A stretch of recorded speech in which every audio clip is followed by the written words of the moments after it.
And now, special treat, Joanne Antone, former president of our club and director at Herb Cole Philanthropies, will introduce our distinguished speaker.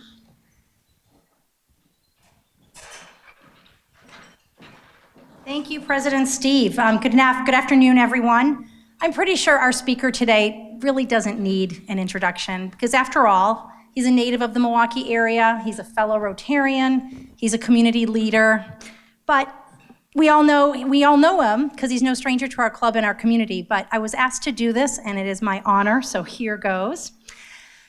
For context, last year I had the privilege to serve as Governor Tony Evers' transition director, which started with having to put together the new administration's cabinet. We had an excellent transition team that set about doing that work, including my guests, Chuck Pruitt, Tia Torhorst. So thank you, you guys, for your important roles. And I'd like to personally say thank you once again to everyone in this room who participated, either through your ideas, your recommendations, as well as your volunteering in that process. It helped us all get to where we are today.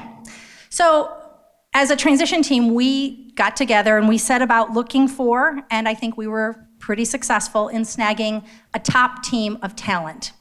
We wanted them to be an incredibly smart, effective, amiable group of leaders of the highest integrity and character who would possess also perhaps the most useful trait of all, being able to, deal with the wide variety of headaches that can only be found 90 miles west of Milwaukee. And like any team, that group needed a captain. And I use that metaphor, and Joel probably thinks I'm using that metaphor because he was such a star baseball player and basketball player back in the day.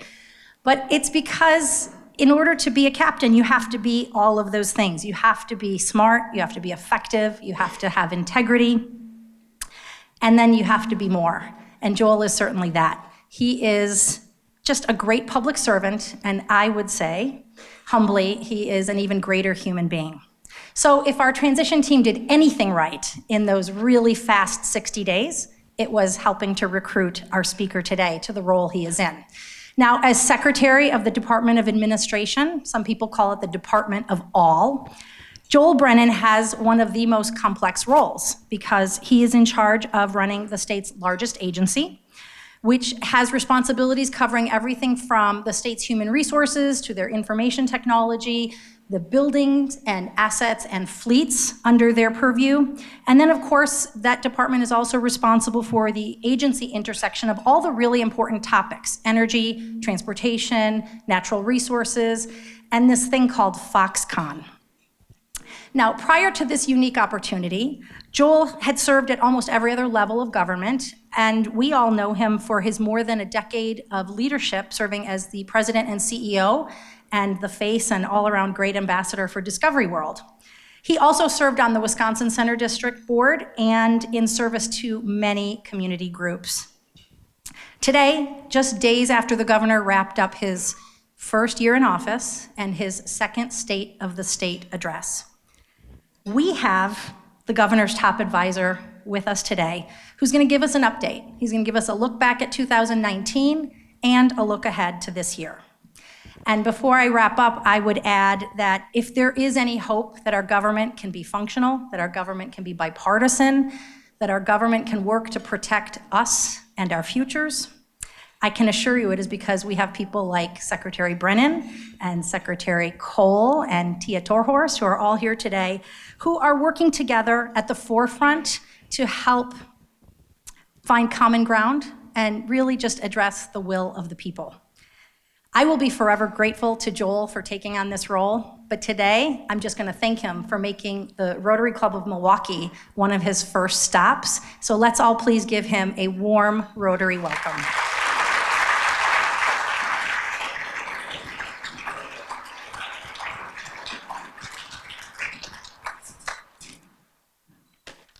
If nothing else, you will leave today, and I haven't had a chance to do it yet, but you'll leave today thinking, I've never been so connected to a speaker like this, because I think we're all going to be friends on LinkedIn at some point before the end of the day. But I wanted to, first of all, say I really appreciate everybody being here today. and joining me and my wife for lunch. She just invited me. We thought we were just going to have a lunch, and then all of a sudden, like another 150 people showed up. But I don't get that opportunity enough. And when you are called to state service or called to any service, as everybody knows, it's a partnership and it's something that you don't do by yourself. So I want to make sure that I thank Audra for the work that she does as a Rotarian here, but also the work that she does making sure that our family stays strong. I also want to make sure that everyone notes that I'm joined here today not only by Secretary Cole, one of my treasured colleagues, and another Milwaukee resident as the Secretary of the Department of Natural Resources, but Dr. Shondalyn Hendricks Williams is sitting right here at the head table with us, who is the governor's head person here in Milwaukee, and you will see and you have seen do a lot of work on behalf of Governor Evers here. I'm not going to spend my whole time just talking about the people I know here in the audience, but there are a couple others I just want to note that are here as well, because as I think about the work that I have done in my career, this room is filled with people who have been part of that, and no more than the people sitting right around the table with me. People like Dan Nelson, who over the last 11 or 12 years has put together just a fabulous event that happens next door at Discovery World and is truly part of the fabric of the community here. Steve and the work, President Steve, the work that he has done through the Zilber Foundation. And this room is just completely filled with people who are dedicated to this community. And the last thing I'll say, and then I'll go on to my remarks, but I would not be doing this job but for Joanne Anton, Chuck Pruitt, and the work that they had done. Now, you can speed through to the end of my speech and know whether I'm holding them responsible for that or thanking them for that. But it's those kind of people and the treasures that are people like Chuck and Joanne, whose work oftentimes goes unnoticed, that makes Wisconsin a strong place and a special place. And so again, I'd be grateful to you as well. And then the last thing that I'll note, because I haven't had a chance to speak that often in Milwaukee over the last year since I've been here, but when I'm in a room that's filled with people like this who are so committed to Milwaukee, I have to think to myself about a few of the people over the last year who we have lost, who I have worked with for a long time. People like Randy Crocker, people like Joe Bartolotta, people like Gary Grunow, who have deeply affected me and deeply affected this community. And whatever we all do is on the backs and the shoulders of people like that. And so as I'm here today in Milwaukee, I think about people like that who have been so special to this community and so special to me. So again, I want to just let everybody know how much I appreciate being here. I'm going to tell you just a little bit, and Joanne started to go into it, a little bit about what the Department of Administration does, a little bit about what I think we've accomplished at the state level over the last year, some things about the governor's State of the State address and where we're going. Along the way, I'll tell you about a few things I think we're doing well, a few areas where I think we have some missed opportunities, and then we'll have a chance, hopefully, for you to ask me some really easy questions at the end when I'm done. So the Department of Administration has a number of different divisions, and Joanne touched on a few. Things like the state budget office. The state has about a $40 billion budget. We meet every 2 years and do a biennial budget, so it's roughly in about $80 billion. The state budget office is housed within the Department of Administration and the state controller. We handle all the human resources for the entirety of state government. There are about 35,000 people who work in state government, another 35,000 or so who work for the UW system. The UW handles their own, but those 35,000 who work for the state, we handle really all those human resources. All the procurement and the fleet and operations for the state. The state spends about $2.5 billion every year on procurement, making sure that we do that wisely, that we make that as much of that money as possible is staying in Wisconsin, that we're involving people who have been disenfranchised from that process and involving everybody in the state as part of what we do. We carry on intergovernmental relations on behalf of the governor, both with the Native American tribes. There are 11 tribes in the state, and we have the opportunity to do that. We also work with local units of government. I had the opportunity before I was here today to go and meet with Mayor Dan Devine in West Dallas, and have done that almost everywhere I go around the state, have the opportunity to talk to local elected officials. If you think about it, before we are residents of the state, we are residents of our own local community, and they're doing very practical, pragmatic things, sometimes more so than we're doing at the state level. So it's really important that we have the opportunity to listen and learn from all the people of what's going on at the state level. We also manage the Capitol Police. If the time is right, I think the Capitol Police is right now up to their eyeballs in Mike Pence inside the state capitol. He's there today. I want to thank you for a number of reasons for having me, one of which is I don't have to be in the Capitol dealing with Mike Pence and 4,000 other people who are there today, although I'm sure it's very much under control. We regulate all the Indian gaming, so the casinos that happen around the state. All those 11 tribes have casinos, and we do all the regulation and the management and the work with them on that. We manage most of the IT for the state of Wisconsin, including an issue that has become more and more involved in the process of government, cybersecurity. It's something that we hear a lot about, we've heard a lot about related to elections, but it also is fundamentally important for how we do our day-to-day work, not only in the businesses that you have, but in the work that we do at the state level. And there's all kinds of tentacles at the state level into other layers of government. And so cybersecurity and IT is a vitally important process. We do all the facilities development and maintenance. There's about 6,400 facilities that the state has around the state. I have not visited every one in the first year, I can assure you that. But there are lots of things that the state has. And I'd say this about this job. There's a wall outside my office, and it has, I think, about 20 people's portraits on it. I think you get that once you leave state government, as they put your face up in black and white.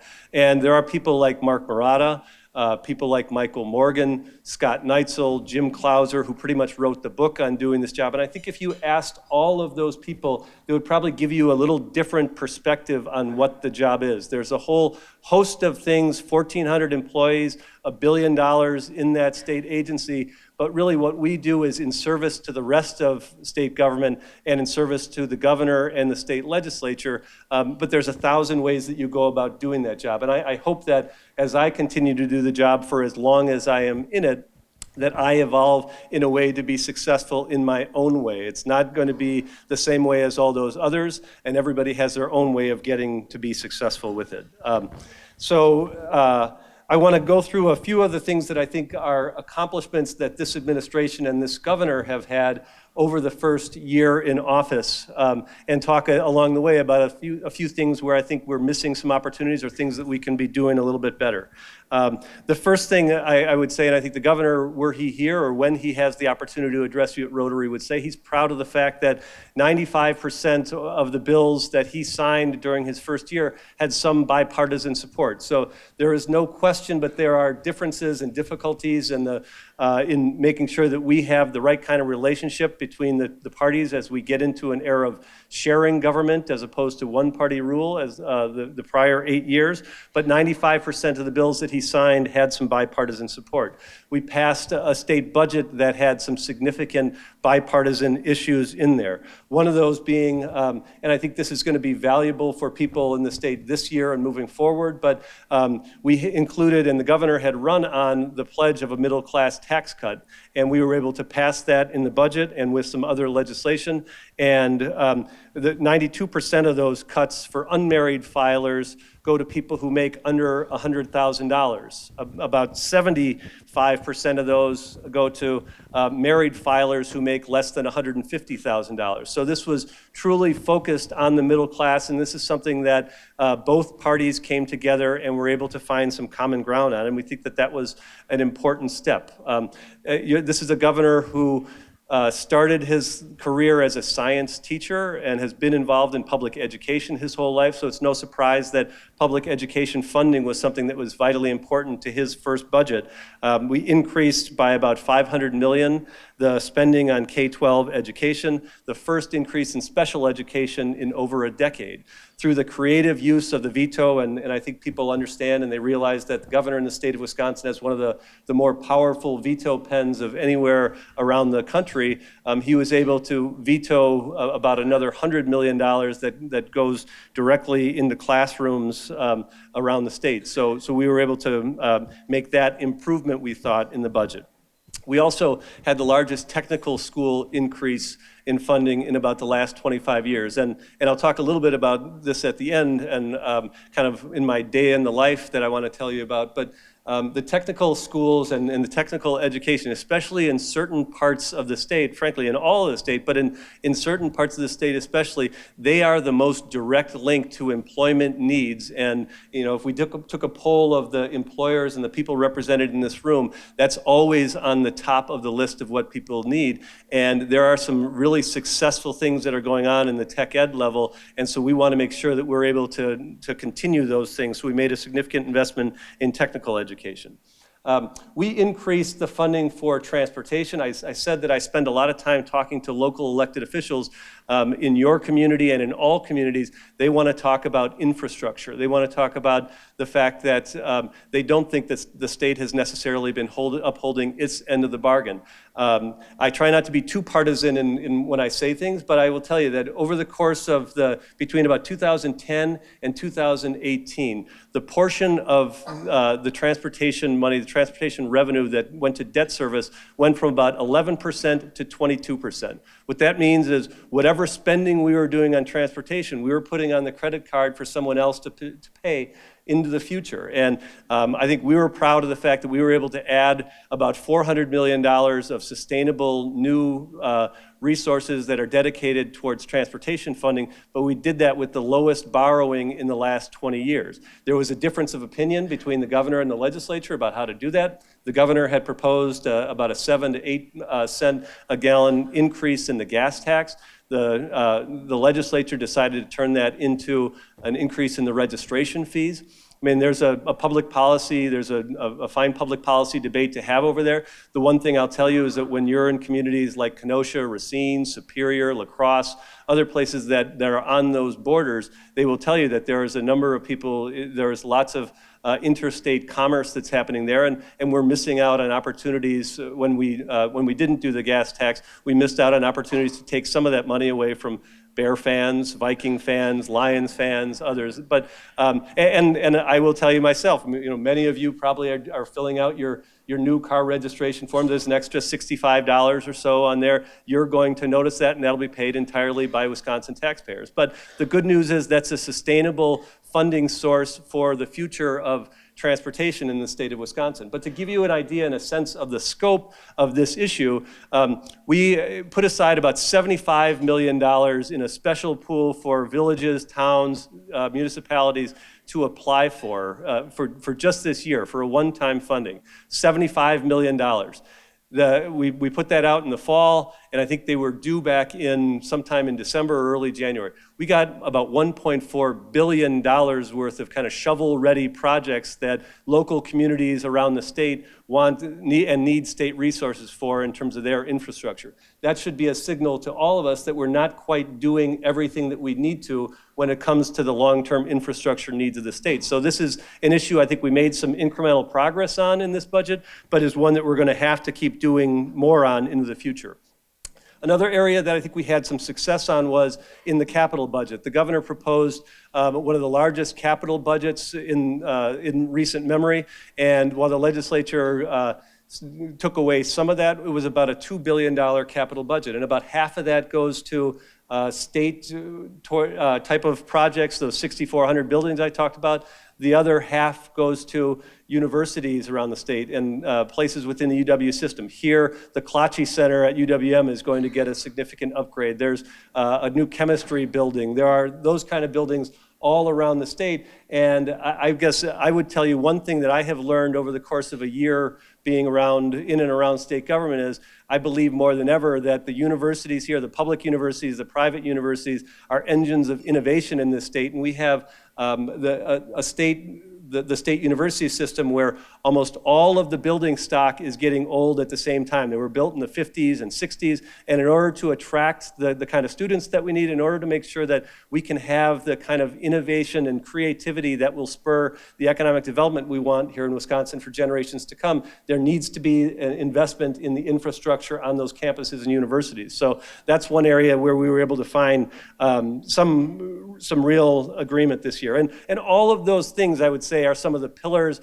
and some of the areas that are kind of the blocking and tackling for economic development in this state. One of the other things that I'd say we've made some strides on, and some of the people in this room have been involved in this, is the economic development conversations. I had a conversation this morning with Tim Sheehy, who's one of my colleagues on the State of Wisconsin Investment Board, and Troy from Generator, talking about how do we enhance and continue to improve the venture capital situation here in Wisconsin. People might be familiar with the fact that over the last 5 years, we've tripled the amount of VC coming into our state. That's the good news, about $287 million in 2018. But Minnesota has about 3 times that investment. Michigan has about twice that investment. We are lacking in terms of our Midwest neighbors, and there's lots of money that institutions that are making money, but they're making that money on the coast instead of investing those in Wisconsin companies. And so whatever we can do to continue to build that entrepreneurial system and to build on the backbones of the small businesses that really create jobs in our state is something that we want to do. We convened, the governor convened a group in November, about 80 people. There were venture capitalists who were represented. There were large employers. There were entrepreneurs. And some of the feedback we got was that this was a long overdue conversation. There hadn't been a similar conversation like this in more than a decade. Now, just having that conversation is not enough, but bringing the right people to the table and providing opportunity for people to be constructive on this is the way that we will get something done into the future. So those are some of the things that I think we've improved on. One other area, especially since Secretary Cole is here, is I'd like to think that we made some strides when it comes to clean water. 2019 was the year of clean water. The governor, through executive order, established an Office of Clean Energy and Sustainability. And I think we're working very hard to make sure that people understand that kind of some who want to make this false choice between economic development and environmental sustainability, they're kind of on the wrong page. And in fact, it's not just government that's saying that, it's businesses who are leading that, and in fact, a lot of the utilities who are leading that conversation as well. So we need to continue that conversation moving forward, and I hope we will. A few areas where we have what we think are a few missed opportunities. On the area of healthcare. And on this, I had what I would call in the last couple of weeks a Wizard of Oz moment when I figured out we're not in Kansas anymore. And by that, I mean, I looked in the newspaper and I saw that the Democratic governor of Kansas and the Republican majority leader of the state Senate in Kansas, they agreed to expand Medicaid in Kansas, meaning that another 80,000 people will be covered. They're going to be able to draw down federal funds, and they become, I think, the 38th or the 39th state. Wisconsin is an island amongst our neighboring states. Were we to expand Badger Care, we would be able to cover another 80,000 people here. We would draw down $1.5 billion in federal resources to fight things like the opioid crisis or improve rural health care. We would save $325 million in general purpose revenue.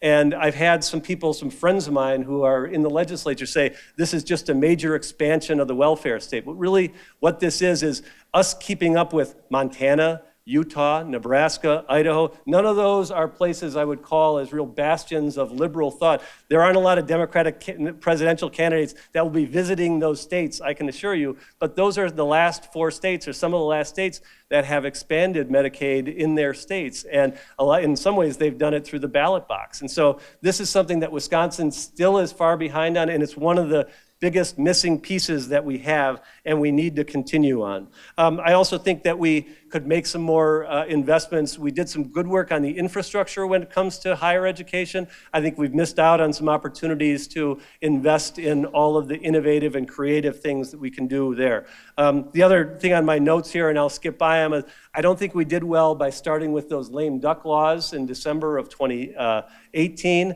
and we could talk about that. And I think the confirmation process is one that is a little bit flawed. I called him secretary, but I think he's still secretary designee, Preston Cole, after 13 months on the job. And I think anybody who could say that he's not capable, qualified, and hasn't proven himself very capable of doing the job shouldn't have a job. So I think when we have a process that allows people to kind of dangle out there, that we're not doing things the right way. A couple of things that I will talk about as priorities, and the governor laid these out in the State of the State address last week. There is an agriculture crisis that's going on in the state of Wisconsin. Over the last 8 years, we've lost a third of the family farms here in the state. We have just an unbelievable issue when it comes to agriculture. And even though it's still a huge thing in our state, 14% of the nation's milk, 26% of the cheese, it's about a $105 billion economic impact. This is something that, while not necessarily germane to Milwaukee County anymore, it's not the backbone of the business here, it's something that's hugely important to our state and something that we need to work on.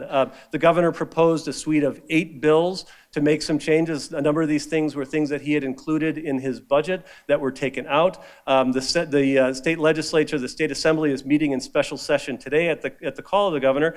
And I think one of the positive things is that those bills will be introduced, they'll be heard, they may be changed a little bit, but at least we're getting the conversation going on how we can make sure that agriculture is something that it's hugely important to and vitally important to our state. How can we invest in it in the right way? In addition, the governor called for the creation of an office of rural prosperity, and that office will be housed in the Wisconsin Economic Development Corporation, and it will become kind of a one-stop shop for people in the rural parts of the state who oftentimes feel like they've been left behind. But and I can tell you, having gone out and talked to people, to employers at the local level, to people who are in government at the local level, oftentimes it's things other than just pure the economic development things that you would think of. They need to address issues like housing, healthcare, childcare, and the governor is creating a one-stop shop within WEDC so that economic development becomes an issue that Secretary Cole and the Department of Natural Resources is dealing with, the Department of Workforce Development, the Department of Children and Family Services, where we all can provide the assistance that we need and we want in order to help those communities and those companies move forward. One of the other things that the governor created, I was proud to stand behind him yesterday. He announced in his State of the State address and is now creating a nonpartisan commission for creating the maps. Now, this doesn't have the authority of law. These will be suggestions that will be made to the legislature. The legislature still has the ability to draw those maps after the new census is completed. But I think it's important to note that in 50 counties around the state, and 78% of the population, there have been local communities that say, yes, we want nonpartisan redistricting. We are sick of a formula where people are kind of untouchable. And this is untouchable on the right or the left, where we draw districts to protect people and to protect them from having to answer the tough questions. I mentioned earlier that we are big proponents of Medicaid expansion. I think we're joined by about 70% of the state's population in that, although, however, it hasn't been able to get a vote at the state level. 80% of the state says that we should have reasonable gun laws like universal background checks or things like that, but yet that can't get a vote in the state legislature. And part of the reason is because legislators feel like, and in some ways really are, untouchable from their constituents, even though there is an overwhelming majority that wants these things. So the governor has proposed, and we will move forward over the next year to look at how do we draw boundaries in a way that's far more nonpartisan than we have. I'm getting to the point where I want to take some questions here, but I want to talk just about a couple things over the longer term that I think we need to deal with. One, and the governor has mentioned this, he mentioned this at the end of his, looking back over his first year about where we want to go. I think criminal justice reform is something that, and overall justice reform is something that we should and can find bipartisan support for in this state. Other states are doing things. Oklahoma, a few months ago, had a situation where they had they commuted sentences for almost 500 prisoners in one day. They let out 500 people in the state of Oklahoma. And part of the reason, this is driven in large part because of financial reasons. It's driven for some by moral reasons. But there are many reasons for us to look at how do we invest in workforce development and economic development as opposed to at the back end where we're putting more and more people in prison. I'll just, some people may have heard me say this before, but in Wisconsin we have about 25,000 people incarcerated in our state facilities. Our neighboring state of Minnesota to the west, similar population, they have less than 10,000. Joanne said I work for the largest agency, maybe when people are looking at a whole bunch of things, but the largest employer in our agencies is the Department of Corrections with more than 10,000 people. They have as many people working at the Department of Corrections as they do at Epic.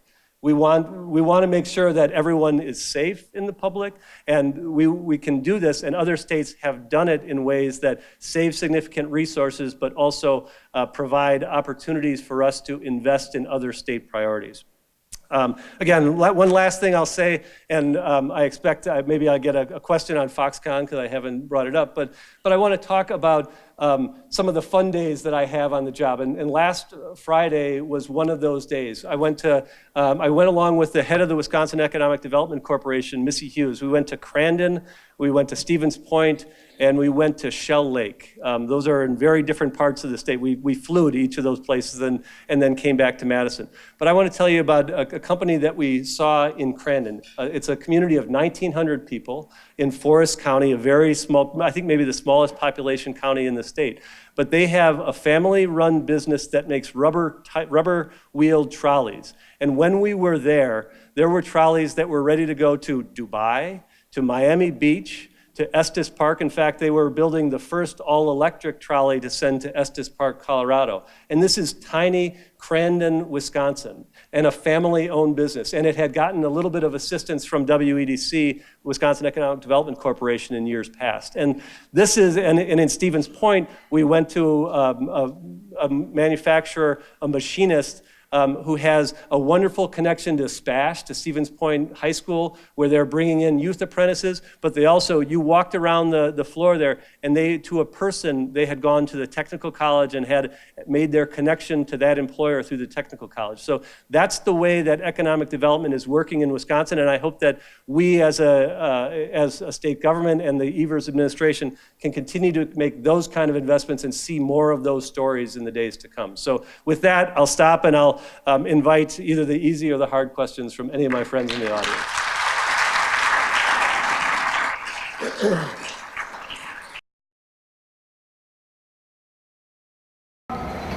The Journal Sentinel just reported 4 days ago that the state is facing an $818 million potential surplus. How is that going to affect the work that you do?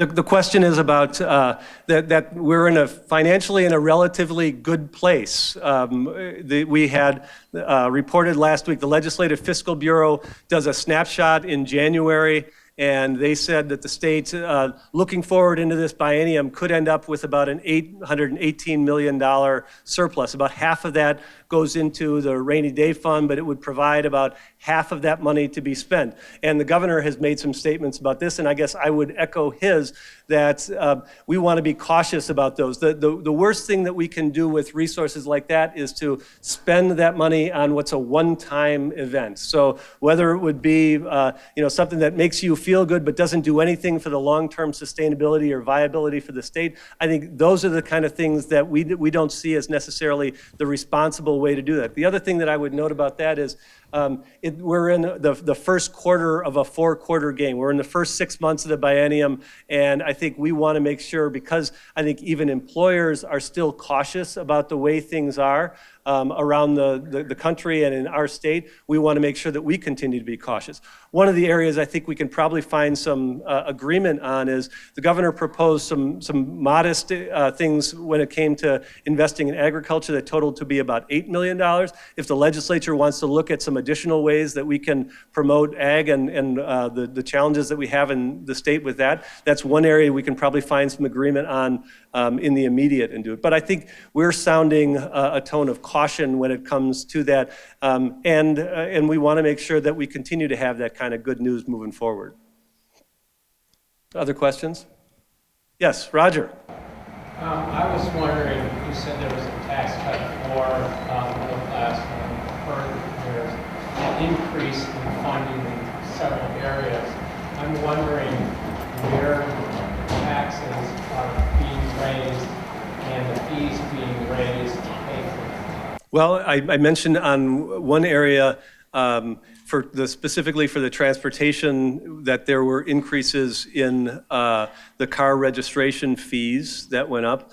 I can't tell you in other ways. One of the where we had specific tax increases, there were some things that were proposed in the budget that were removed. And so, some of this comes from just overall growth in state collections. The good news that the Legislative Fiscal Bureau shared last week, a lot of that has to do with better than expected corporate taxes in the state of Wisconsin. And assuming that all of you are doing well, and so you're sharing some of that largesse with the state, and that's what's part of driving some of those numbers upward. Jeff Martinka. Joel, give us, you mentioned Foxconn. Can you just give us a candid update on what your hopes are? Yeah. So the question was about Foxconn and what are my current views or what are my expectations about Foxconn. The Foxconn project was announced in the spring of 2017. Foxconn filed paperwork with the state, and the state legislature acted in the fall of 2017. I think one thing that everybody in this room, no matter what you think about Foxconn, would say is that what was proposed at that time has changed significantly between 2017 and today. There is nobody in the administration who is rooting against Foxconn. Nobody who is rooting against the communities in Racine County, and Mount Pleasant to ensure that this can be successful. But our initial responsibility, our primary responsibility is that you as taxpayers and people around the state make sure that they get the fairest deal possible. I'll tell you what the process is that Foxconn went through, and this is set by statute. Foxconn applies for these credits. They apply with the Wisconsin Economic Development Corporation. They filed those applications in the fall of 2017. Those applications then get reviewed. They get evaluated by staff, by outside parties at the Wisconsin Economic Development Corporation. It's brought to the board, and the board approves those. That's what happened in 2017. But I'll tell you what those applications say. They say that by the end of 2019, by the end of the year that we had just finished, that Foxconn would have created 2,080 new jobs in Racine County, that they would have spent $3.3 billion. They say that by the end of 2020, that Foxconn will have created 5,200 jobs, that they would have spent $6 billion. That's 60% of the money they would have spent, and 40% of the jobs would have been created. The pace of this is far different than what was laid out in those applications. What we have said to Foxconn on numerous occasions is, Foxconn, the project has changed. We want to make sure that we can support that in every way possible. The type of project that you're doing, the products mix has changed, and all those things there seem to be some questions about. So let's come back to the table. Let's make sure that we know exactly what you're doing, on what timeline, and then we can support that in the best way possible. So that's kind of where we are in those conversations right now. There is a date coming on April 1st of this year. Foxconn will have to file paperwork to see if they qualify for tax credits from the state. And a lot is made of the fact that if they get to the 25% of the jobs that were laid out in those applications in 2017, they would potentially get to access those credits. But understand and remember, that's only 25% of what was promised, and we still are not really certain. We have not gotten a lot of information about where those jobs are coming from. And if you look back in 2018, when they filed those reports with the Wisconsin Economic Development Corporation, about 40% of the jobs that they filed were disqualified for some reason. Not because they're bad people or anything like that, but because those people didn't work primarily in the state of Wisconsin. They didn't make enough. There were there's a set of criteria that they have to hit. And so all of those will be the things that we will be evaluating and WEDC will be evaluating in the months to come. But I hope and I expect that there will be constructive conversations between the state and Foxconn. There are many interested parties and people around the greater Milwaukee community and the Milwaukee 7 that want those conversations to continue. But we will make sure that whatever we do ensures that Wisconsin gets the best deal possible, Foxconn gets the best deal possible, but that this is something that is fair to all parties. And that's kind of where we have been and hopefully the approach that we have taken since day one. But I guess I would just put a final point on that by saying, economic development in this state is not just about Foxconn. I'm looking out, if there are Foxconn employees or representatives here, they are part of the fabric of what makes southeastern Wisconsin and Wisconsin strong as employers.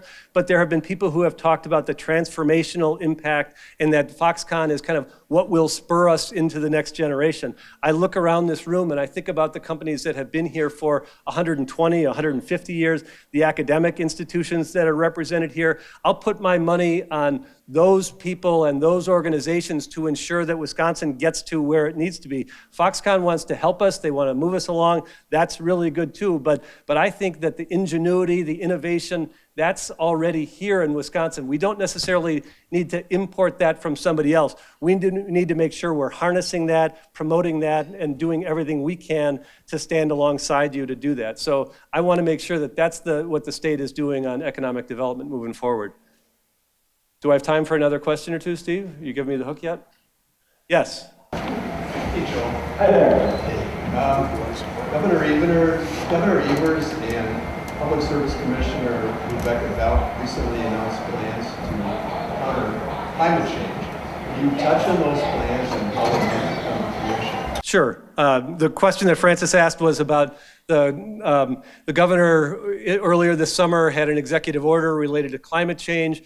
He established a group, a blue ribbon panel related to climate change. He put the lieutenant governor is the head of that group that's actually housed within the Department of Administration, and it's kind of one of those other tasks as assigned. That group has just started to meet. It's broad-based. It reflects representation from industry, from the utilities, from the tribes, people at the local level. And I think, so the governor has laid out as a target for things like being carbon-free in all of our energy creation by 2050. And there are communities around the state that have done that.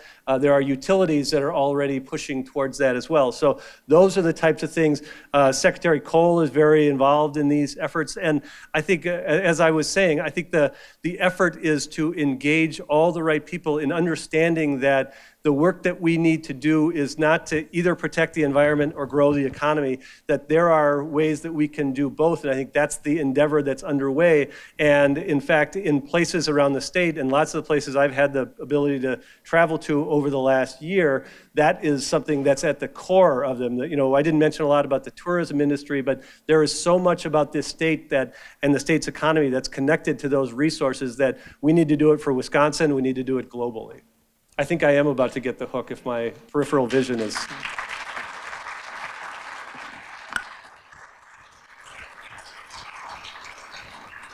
Thank you. Thanks again for having me, everybody. It's a thrill to be back and thrilled to be amongst my friends and my beloved wife here. Thanks.